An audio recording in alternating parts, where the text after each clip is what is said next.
பாசியில் பிரண்டை நட்டு வச்சுருக்கேன் பாருங்கள், நிறையா வந்துருச்சு.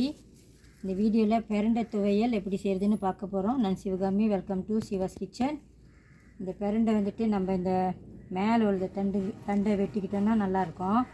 இந்த முத்திடுச்சுன்னா இந்த மாதிரி ரொம்ப க்ரீனாக இருக்கிற தண்டு வெட்டினீங்கன்னா அது நாக்கு அரிக்கும் அப்படின்னு சொல்லுவாங்க. ஸோ இந்த மாதிரி இலசாக இருக்கிறதா பார்த்து கொஞ்சம் வெட்டிக்கலாம். கேட்டெல்லாம் செடியிலேருந்து வெட்டிட்டு கழுவி எடுத்து வச்சுருக்கேன் பாருங்கள். இப்போ இதை ஆஞ்சிக்கலாம். இந்த பிரண்டை ஆயிரப்போ கையை சமயத்தில் அரிக்கும்னு சொல்லுவாங்க, அதனால் நான் க்ளவ் போட்டிருக்கேன். நீங்கள் க்ளவ் இல்லைன்னா எண்ணெய் கூட போட்டுக்கலாம். இந்த மாதிரி வெட்டிட்டு இதில் நார் வரும், இந்த நார்லாம் அப்படியே கொஞ்சம் எடுத்துக்கணும்.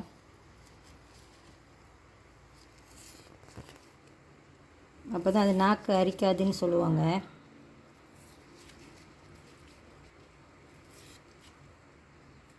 முடிஞ்ச அளவுக்கு இந்த நாரெலாம் எடுத்துக்குங்க.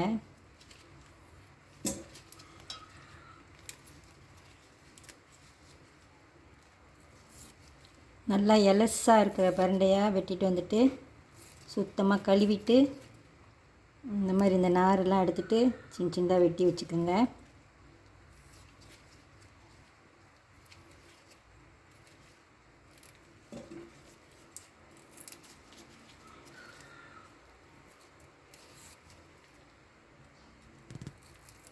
அதே மாதிரி எல்லாத்தையும் சுத்தம் பண்ணிவிட்டு நான் அப்புறம் காட்டுறேன். நாரெலாம் எடுத்துகிட்டு சுத்தம் பண்ணி வச்சுருக்கேன் பாருங்கள். இது கொஞ்சம் சின்ன சின்னதாக நான் வெட்டிக்கிறேன். அப்போ தான் வதக்க கொஞ்சம் சின்னங்க இருக்கும். அப்புறம் பிளெண்டரில் போடையும் கொஞ்சம் சின்னங்க இருக்கும். இப்போ பிரண்டை துவையல் செஞ்சுக்கலாம்.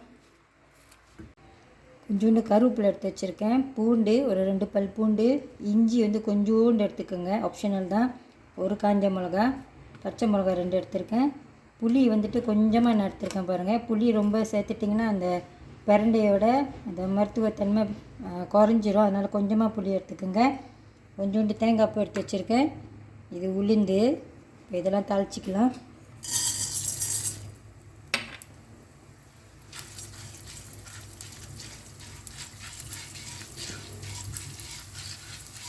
லேசாக செவக்கட்டும். லைட்டாக செவந்துச்சு பாருங்கள். இதெல்லாம் இப்போ போட்டுக்கலாம்.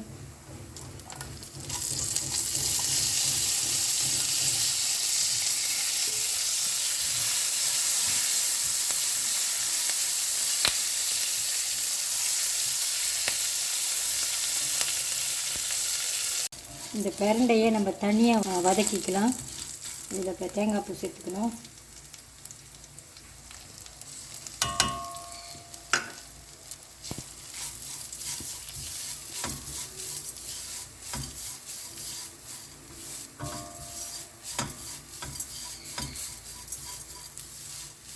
கொஞ்சம் நேரம் வதங்கட்டும். கொஞ்சம் பெருங்காயம்,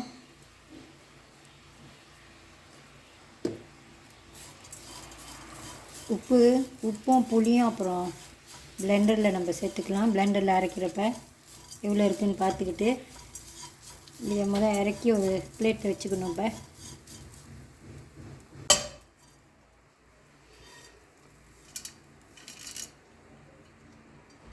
சட்டியில் மறுபடியும் லேசாக கொஞ்சம் எண்ணெய் ஊற்றிருக்கேன் பாருங்கள்.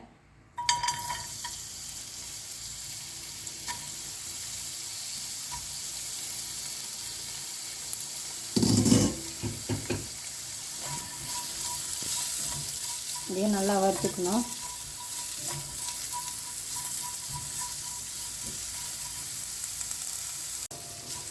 நான் இது லேசாக கலர் மாறுற வரைக்கும் நல்லா வறுத்துருக்கேன் பாருங்கள்.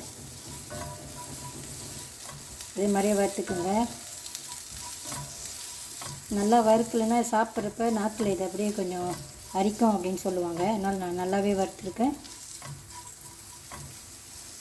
ஆற வச்சுட்டு இப்போ பிளெண்ட் பண்ணிக்கலாம்.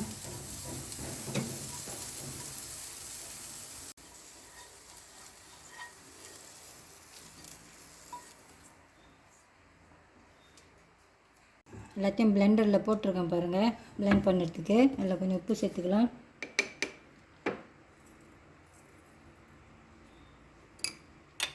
புளி திக்காக அரைக்கணும், கொஞ்சமாக தண்ணி ஊற்றிக்கோங்க. இந்த மாதிரி நல்லா நைஸாக அரைச்சிக்கோங்க.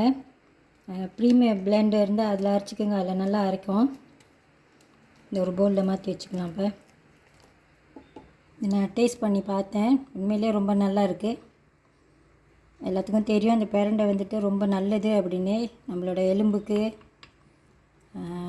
கை கால் வலி, மூட்டு வலி இதுக்கெல்லாம் இந்த பிரண்டை ரொம்ப நல்லது. நீங்களும் அந்த பிரண்டை கிடச்சிச்சின்னா இந்த மாதிரி ஒரு வாட்டி துவையல் செஞ்சு பாருங்கள், உங்களுக்கும் பிடிக்கும். இந்த வீடியோ உங்களுக்கு பிடிச்சிருந்துச்சின்னா லைக் பண்ணிவிட்டு ஷேர் பண்ணிவிட்டு சிவாஸ் கிச்சன் சேனலுக்கு சப்ஸ்கிரைப் பண்ணிக்கோங்க. தேங்க்யூ ஃபார் வாட்சிங்.